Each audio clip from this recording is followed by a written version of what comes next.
ni ku Gasusuruko ku itariki 6 Ukuboza umwaka wa 2023. Umugabo w'igitinyiro yicaye mu kidege rutura cy'igitinyiro nacyo kitabasha kurashwaho mu buryo bwari bwose. Ni mu rugendo ruva mu gihugu cy'Uburusiya ajya muri Emirates Zunze Ubumwe z'Abarabu. Ni perezida w'Uburusiya Vladimir Vladimirovich Putin. Ariko mu gihe yicaye muri iki kidege rutura agendamo cya Ilyushin Il-96-300 aranyuzamo akareba mu madirishya akamwenyura kubera yuko hakikijwe n'indege rutura z'intambara, indege za gisirikare zo mu bwoko bwa Sukhoi Su-35. Iki kidege perezida w'Uburusiya agendamo Vladimir Putin ni ikidege gifite ubwirinzi buhambaye ku buryo kitabasha kuraswaho mu buryo bwari bwo bwose, ndetse kikaba kibasha kwicungira umutekano mu buryo bwari bwo bwose.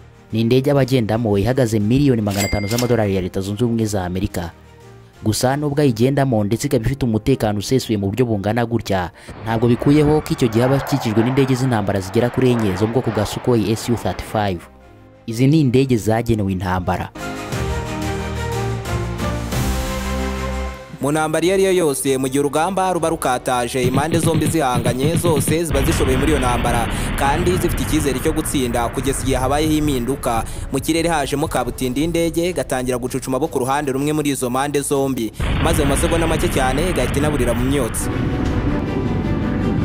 Nta gikoresho cy'intambara cyagira ubugome nk'ubw'indege y'indwanyi fighter jet, kuko aho igeze tsotsoye ibihumbi byinshi by'abasirikare ikarimbura amagana y'ibikorwa remezo mu minota mike cyane, bitanasabye ko ibyo bikorwa n'igitero simusiga cy'abasirikare benshi, ahubwo bigakorwa n'umusirikare umwe rukumbi kabuhariwe mu gutwara indege y'intambara.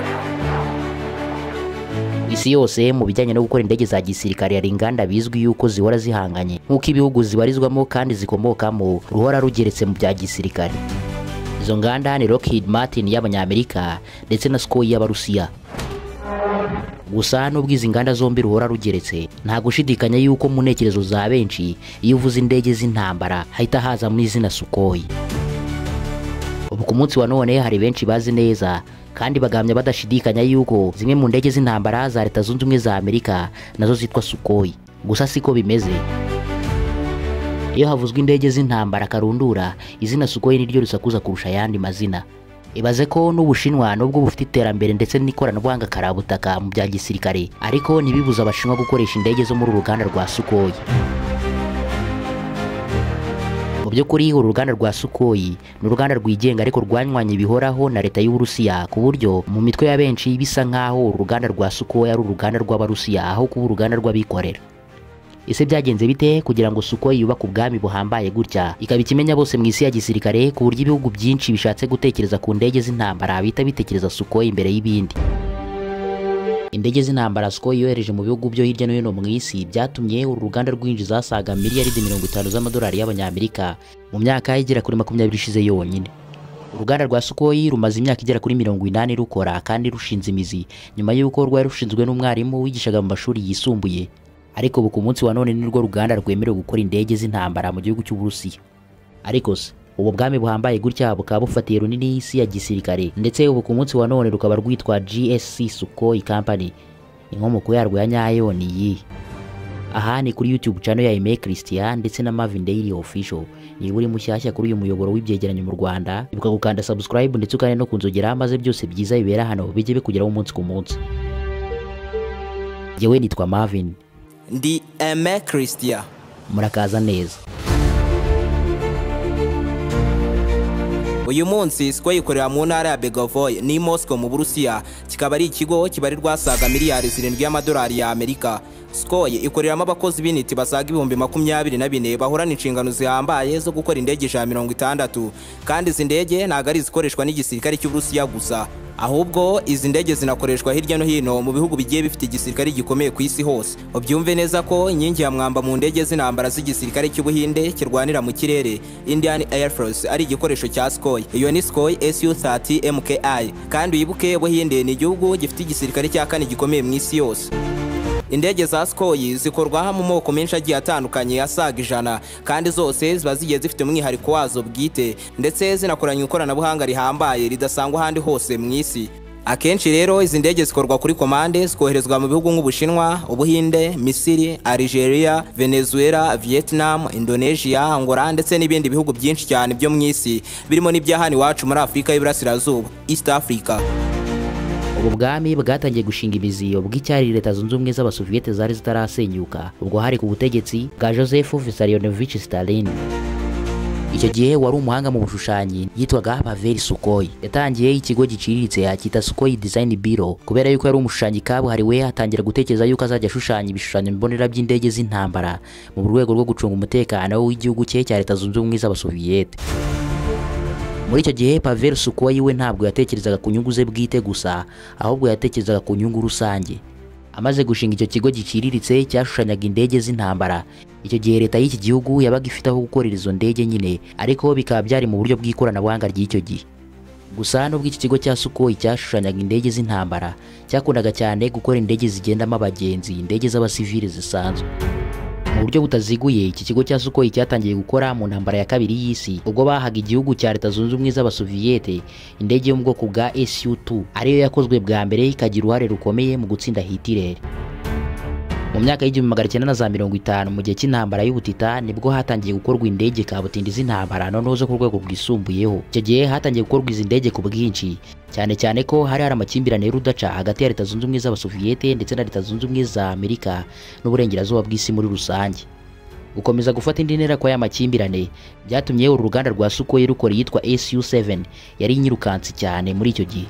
Ni indege yari irengeje ubushobozi zindi zose zariho, kubera yuko n'iyitwa F8 y'abanyamerika yari ifite ubushobozi bwo kurashisha machine gun nyinshi itari kubasha kuyigerereza. Muri iyo myaka rero kugeza mu 1960 nibwo Sukhoi yari itangiye gushinga imizi ndetse no gucuruza izi ndege kabutindi mu mahanga hirya no hino mu isi. Uwo kohereza izi ndege rero hirya no hino mu isi byageze muri iyi myaka y'1960 uruganda rwa Sukhoi rwaragutse cyane, hatangira no gukorwa yitwa Su-9 ndetse na Su-11. Iyo yitwa Su-9 ikaba yari yarakorewe gukumira ibisasu biturutse ku banzi. Turi kuganira ku ndege z'intambara, gusa ndagira ngo mubwire yuko igihugu nk'u Rwanda gifite umutekano usesuye, uba ugomba kugitungamo ubutaka. Ariko nanone mu gihe udafite inzu yawe bwite ushaka gukodesha, ukaba ugomba kugira abaranga beza. Abo nta bandi ni Amizero Real Estate. Aba mu buryo bwemewe n'amategeko bahuzugura ndetse n'ugurisha imitungo itimukanwa aho ariho hose mu Rwanda. Aba kandi ni abahuza beza hagati y'abanyiramazu n'abashaka kuyakodesha. Bagufasha gushaka icyangombwa cyo kubaka kandi mu buryo bworoshye cyane, ndetse bakagukorera budget y'amafaranga bizagutwara kuva wubaka inzu yawe kugeza yuzuye. Biga ku mishinga ijyanye n'ishoramari mu bijyanye n'imitungo itimukanwa, ndetse bakaba abahanga bagukorera neza igishushanyo mbonera cy'inzu y'inzozi zawe.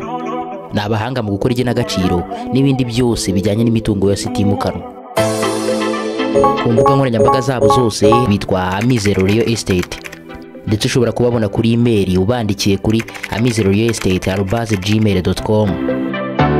Ushobora no kubahamagara cyangwa ukabandikira kuri WhatsApp yabo ariyo 075252302317. Sukhoi yatangiye kubikimenya bose mu isi ya gisirikare ndetse no kugira igitinyiro gihambaye, kuko noneho yahise ikora imvuna mu hito z'indege zo mu bwoko bwa Su-27 zari zihariye ku kurasa mu ntera ya kure cyane. Sukhoi rero yatangiye kuganwa n'amahanga atandukanye harimo nka Venezuela, Ubushinwa, Misiri, Vietnam ndetse na Korea y'Amajyaruguru. Noneho bitangira kuba karusho kubera yuko ibihugu byatangiye gutanga komande z'indege zitandukanye zo mu bwoko bwa Sukhoi zitaranakorwa. Nyuma rero ya Su-27 haje yitwa Su-30, Su-33 ndetse na Su-35 zaje kuba igisobanuro cy'umutekano wo mu kirere mu bihugu byo hirya no hino mu isi, kuko byitwaga yuko igihugu gifite igisirikare kihagazeho kigomba kuba gifite izi ndege. Gusa birumvikana yuko ibihugu byo mu burengerazuba bw'isi nk'abanzi b'icyo gihe ba leta zunze ubumwe z'abasoviyete bagombaga kubirebera ku ruhande nk'aho izo ndege zitabaho. Gusa uburyo bazifataga bwose ntago byari bikuyeho uburyo izi ndege zitari zisanzwe zari zifite ikoranabuhanga rihambaye ryo mu kiragano cya kane cyari kigezweho muri icyo gihe, kandi ari gishyashya cyane mu ikoranabuhanga rya gisirikare. Mbere yuko dukomeza iki kiganiro ariko turakwibutsa gukanda like kuri iyi video niba wakunze ibikubiyemo. Mu 1991 ubwo cyari leta zunze ubumwe z'abasoviyete cyacigagamo ibice, byari bimeze nk'agahenge kuri leta zunze ubumwe za Amerika, kuko abasoviyete bari babarenzeho haba mu ikoranabuhanga, imbaraga ndetse n'ibindi byinshi cyane. Ubwo ibyari bigwi by'iki gihugu byasigaranywe n'Uburusiya, harimo nk'intwaro kirimbuzi, cyane ko umurwa mukuru wabo Moscow n'ubundi wari usigaye mu Burusiya. Icyo gihe Sukhoi nubwo yari yarabaye ikigo gihambaye ntabwo cyari cyorohewe no gusenyuka kw'izo leta, ariko uru ruganda rwakomeje gukora, ndetse amahirwe yabo yari uko indege zabo nka Su-30 ndetse na Su-35 zari zikunzwe muri iyo myaka, kandi ibihugu byinshi byari bizikeneye cyane. Mu gihe cy'ubwenegihugu bushya rero haribwo bw'Uburusiya mu 1991, Sukhoi yashyize ahagaragara igishushanyo cya Sukhoi Su-57 yagombaga kuzasohoka ifite ikoranabuhanga rihambaye ryo mu kiragano cya gatanu. Icyo gihe buri wese yumvaga bisekeje cyangwa se akabyumva nka filime, kuko icyo gihe n'ikoranabuhanga ry'ikiragano cya kane ryari kiri rishya, kandi nabwo riri mu bihugu bisanzwe bikomeye ku isi hose. Ariko kandi indege bari bafite icyo gihe za Sukhoi Su-30 na Su-35 nazo ntizari zoroshye, kuko ibihugu byinshi birimo nk'Ubushinwa ndetse n'Ubuhinde byari byarazishimiye kandi bazitunze. Kugeza n'uyu munsi izi ndege ziracyahari kandi zifite ubushobozi bugendanye n'igihe cya none. Byumve neza ko indege Sukhoi Su-35 mu myaka za 2000 yari indege yakorewe guhangana n'izitwa F-35 na F-22 Raptor, indege z'Abanyamerika z'icyo gihe zitarazamurirwa ikoranabuhanga ngo zishyirwemo ikiragano gishya cya gatanu. Kuba mu 1991 bivuzwe ko hazaza igikoko cy'indege y'intambara yitwa Sukhoi Su-57 byasabye imyaka igera kuri 29 yose kugira ngo ijye mu kazi bidasubirwaho, kuko muri icyo gihe cyose yari iri gukorana ubwitonzi bwinshi cyane, maze itangira akazi ejo bundi muri 2020, aribwo byari bimaze kugaragara neza ko Uburusiya noneho bufite indege ifite ubushobozi buri ku rwego rumwe n'urwiza F-35 nshya na J-20 z'Abashinwa, ndetse ikaba yashobora guhangana nazo. Gusa iyi ndege Sukhoi Su-57 ntabwo ikoreshwa kuri buri misiyo zibonetse zose kubera ikiguzi cy'umurengera, bisaba ngo ikore kuri misiyo imwe gusa. Icyo gihe kandi nabwo agera kuri miliyoni 35 z'amadolari ya Amerika ahita hatakara. Kugeza uyu munsi izi ndege zikoreshwa n'igisirikare cy'Uburusiya kirwanira mu kirere Russian Air Force, ndetse n'ikirwanira mu mazi Russian Navy Force. Iki gihugu kandi bikaba bibarwa ko cyaba gifite izi ndege zo muri ubu bwoko zisaga 40. Iyi ndege yo mu bwoko bwa Sukhoi Su-57 ntawe uzi neza ikiguzi bisaba kugira ngo yubakwe kubera ibanga mu by'umutekano wa gisirikare mu gihugu cy'Uburusiya. Gusa no umushinga uhagaze za miliyaridi nyinshi z'amadolari y'Abanyamerika, ayo ngayo akaba ari amafaranga izi ndege ziba zigomba gutwara mu buzima bwazo bwa buri munsi. Sukhoi Su-57 igenda ku muvuduko wo kubya inshuro 1.3 w'ijwi wa Mach 1.3, ndetse ikaba ishobora kugenda nk'aho za radari zidahari. Izi ndege zirahambaye cyane ku buryo na Leta Zunze Ubumwe za Amerika n'inshuti zazo zo mu burengerazuba bazi neza ubushobozi bw'izi ndege ndetse batabushidikanyaho, nubwo nabo bafite izihambaye ndetse zibarizwa mu kiragano cya gatanu, aricyo n'iyi Sukhoi Su-57 ibarizwamo. Pavel Sukhoi wari umwarimu washinze iki kigo cya Sukhoi yapfuye mu mwaka w'1975 afite imyaka 80, ariko nubwo yapfuye ibigwi bya Sukhoi birakivugira ndetse ntago bishidikanywaho, cyane cyane mu gihugu cy'Uburusiya, kuko iki gihugu kizi neza uburyo uru ruganda rugifatiye runini. Nta na rimwe iki kigo cya Sukhoi kijya gisigara inyuma mu iterambere ndetse no mu ikoranabuhanga rya gisirikare, kuko ahubwo uru ruganda aho gusigara inyuma baba bagomba gushaka icyatuma bajya imbere y'abandi. Leta Zunze Ubumwe za Amerika n'umwanzi wabo, ndetse amakimbirane y'ibihugu ntabwo ajya cyendera, ndetse bikaba bihora binitegura intambara zo mu myaka iri hagati ya 50 n'ijana iri imbere. Wari uzi ko se uruganda rwa Sukhoi ruri gutegura indege kabutindi nshyashya izaba ifite ikoranabuhanga ryo mu kiragano cya gatandatu kitaranabaho?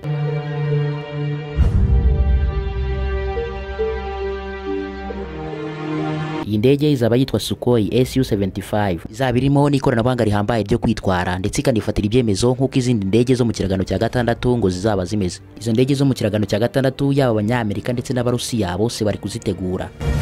Gusa ibyo ngibyo tuzabiganiraho mu biganiro byacu bitaha nyuma yo kubibonaho amakuru ahagije.